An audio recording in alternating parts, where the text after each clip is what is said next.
नमस्कार दोस्तों, उषा की आवाज चैनल में आप सभी का स्वागत है। हमारी आज की कहानी है पागल अम्मा। अरे रे, ये क्या कर रही हैं आप? पागल हो गई हैं क्या? चुपचाप एक जगह पर बैठती क्यों नहीं?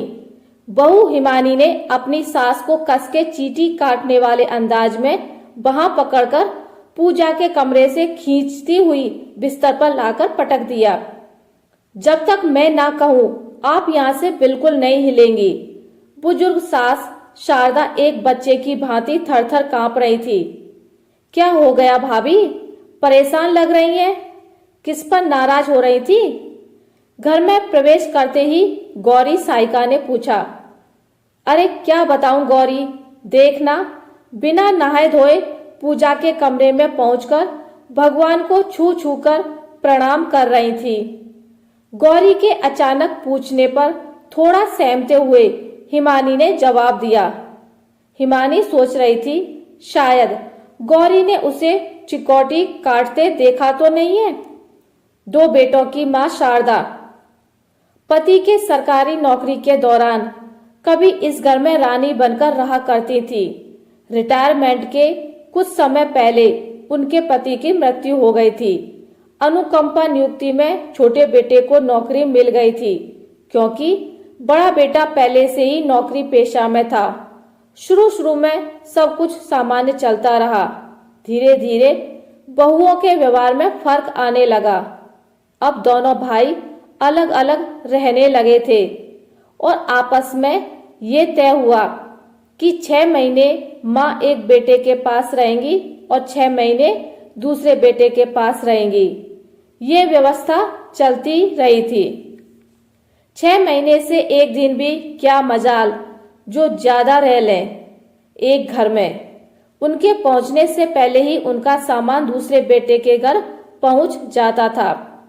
हालांकि शारदा जिस घर में शुरू से रहती थी वहीं रहना चाहती थी, पर उनकी सुनता कौन। खैर, गौरी पहुंचा करते करते शारदा के कमरे में पहुंची। वैसे कमरा ही नहीं, पूरा घर था शारदा के लिए। उनका बिस्तर, कपड़ा, खाने के बर्तन, शारदा की आवश्यकता से जुड़ी सभी वस्तुएं इस छोटे से कमरे में रखी होती थी। धीरे से गौरी ने पूछा, कैसी हैं अम्मा? कांपते हुए पहले तो दोनों हाथ जोड़े, फिर धीरे से एक उंगली मुंह पर रख बोली, कुछ मत बोल गौरी, बहू सुन लेगी, फिर और शामत आ जाएगी। मेरी तो जो होगी सो होगी, तेरी नौकरी पर भी खतरा मंडराएगा। शारदा के गालों पर लुढ़के आंसुओं को पोंछने की गौरी ने कोशिश की। शारदा ने उसे रोकने के लिए जैसे ही हाथ बढ़ाया, गौरी चौंक गई। उनकी बाहों से खून निकल रहा था। गौरी को समझते देर ना लगी। हिमानी ने कस के चींटी काटते हुए उन्हें कमरे में धकेला था। उसी की वजह से वहां पर खून निकल गया था।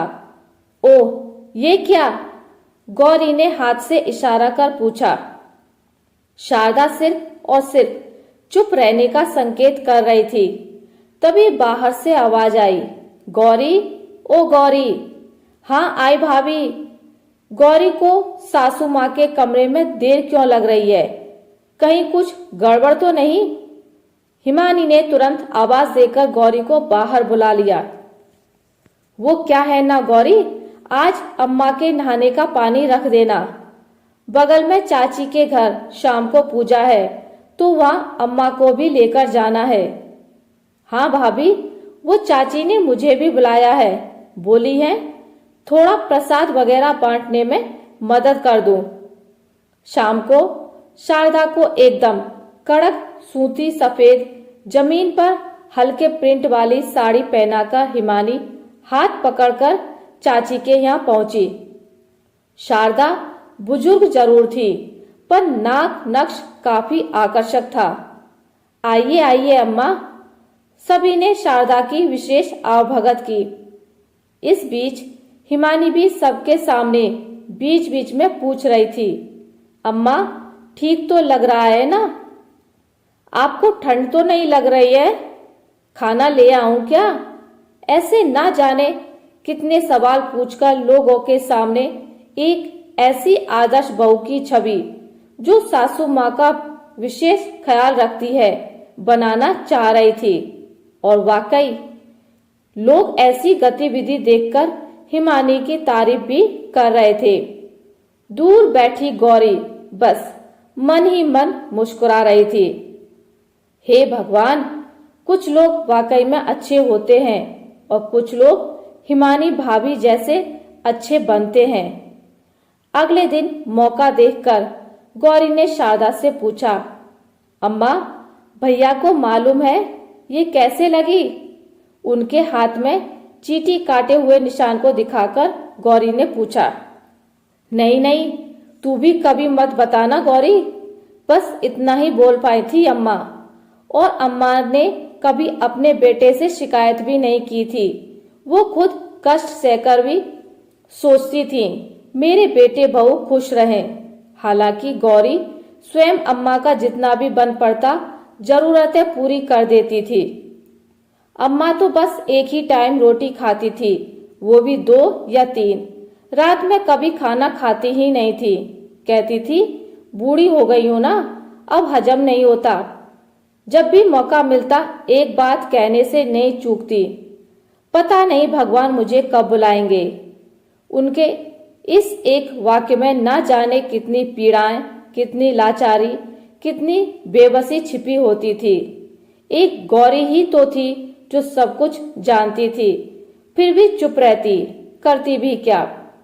देखो देवरानी जी, अम्मा को तुम्हारे घर भेज रही हूँ, मुझे शादी में बाहर जाना है। हिमानी फोन पर बात कर रही थी। शारदा के कानों में ये बात पड़ते ही उनकी आंखों में आंसू बह निकले। इस घर से उन्हें विशेष लगाव था। शुरू से यहाँ रही थी, तकलीफ सहकर भी यहाँ रहना चाहती थी अम्मा। अरे दीदी, अभी तो 6 महीने पूरे भी नहीं हुए हैं। फिर? हाँ, मैं जानती हूँ, पर मुझे शादी में मायके जाना है, तो तुम इस बार कुछ समय ज्यादा झेल लो अम्मा को। अगली बार मेरे घर ज्यादा समय के लिए छोड़ देना, फिर मैं झेल लूंगी। कहकर दोनों देवरानी जेठानी हंसने लगी। शारदा ने आंखें बंद की। दोनों कोनों से आंसू टपक रहे थे। गौरी ने फोन पर हुई सारी बातें सुनी थी। उसने शारदा के आंसू पोंछे और पतली सी चादर उड़ाकर लाइट बंद कर कमरे से निकल गई।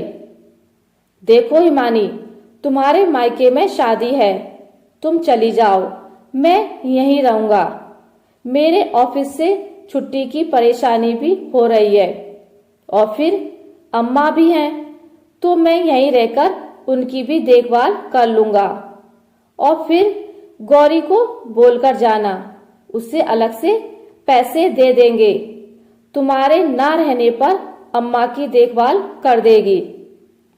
अरे ये क्या बात हुई अनमोल, आप नहीं जाएंगे शादी में? सब क्या बोलेंगे? और अम्मा कोई एक दिन की परेशानी थोड़े ही ना है। ये तो जब तक रहेंगी तब तक ऐसा ही चलेगा। और मैंने तो देवरानी जी से बात कर भी ली है, उनका सामान भी देवरानी जी के घर भिजवा दिया है।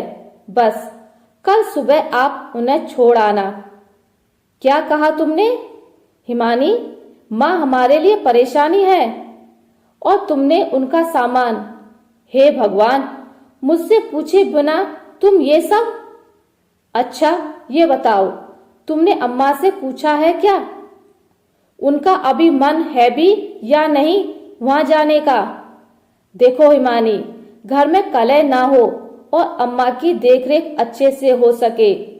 तुम दोनों देवरानी जेठानी अपना कर्तव्य समझकर बारी बारी अम्मा की देखभाल करोगी तो अम्मा को भी अच्छा लगेगा और हम दोनों बेटों और बहुओं को सेवा करने का मौका मिलेगा और अम्मा भी दोनों बेटा बहू के पास रह पाएगी। वरना अपनी माँ को मैं अकेला भी रख सकता हूँ। थोड़े सख्त आवाज में अनमोल ने कहा। चलो ठीक है, अम्मा से मैं बात करके आता हूँ। अरे अम्मा, अभी तक आप सो रही हैं, उठ जाइए, शाम हो गई है। चादर हल्का सा उठाया, कोई हलचल नहीं। जोर से अनमोल की चीख निकल गई, अम्मा। और अनमोल फूट फूट कर रोने लगा। अम्मा आज घर छोड़कर नहीं, दुनिया ही छोड़कर चली गई थी। क्या हुआ अम्मा को? अनमोल की चीख सुनकर हिमानी ने पूछा। अम्मा नहीं रही। चारों ओर खबर फैल गई, अम्मा अब नहीं रही। बड़े से फोटो में माला लटकाए सभी फूल चढ़ाकर प्रणाम कर रहे थे। दोनों बहुएं भी रो रही थीं। लोग बातें कर मिली जुली प्रक्रिया दे रहे थे। जिसको जितना पता था अपने अपने हिसाब से लोग बातें बना रहे थे।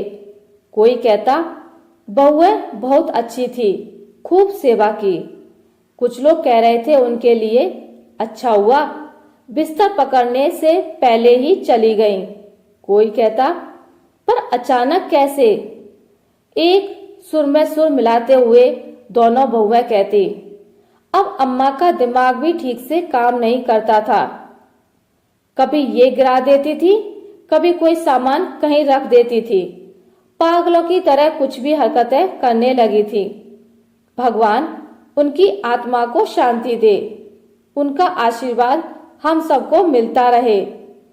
गौरी भी चुपचाप हाथ जोड़े बैठकर सबकी बातें सुन रही थी। आज वो चुप न रह सकी। फोटो की ओर प्रणाम करके बोली, नहीं अम्मा, अब आप नहीं रोकेंगी मुझे। क्या है ना भाभी, जब घर में बहुएं आ जाती हैं और उनका राज आ जाता है और सासू माएं बूढ़ी दूसरों पर निर्भर हो जाती हैं, तो वैसे भी वो पागल ही हो जाती हैं। जिंदगी में किसी चीज की कीमत चुकानी पड़े या नहीं, पर कर्म की कीमत जरूर चुकानी पड़ती है। जैसा कर्म वैसा ही फल। ठीक है भाभी, अब मैं चलती हूँ। गौरी की बातों का अर्थ शायद दोनों बहुएं समझ चुकी थी।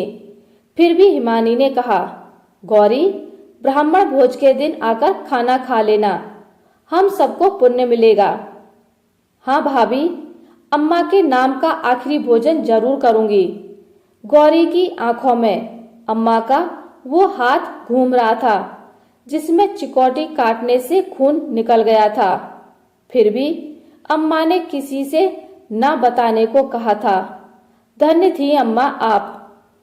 आशा करती हूँ आपको मेरी आज की कहानी अच्छी लगी होगी। अगर आपको मेरी कहानी अच्छी लगी है तो इसे लाइक करें, ज़्यादा से ज़्यादा शेयर करें। और अगर आप मेरे चैनल पर नए हैं तो इसे सब्सक्राइब करना ना भूलें। मिलते हैं एक नई कहानी के साथ, तब तक के लिए नमस्कार।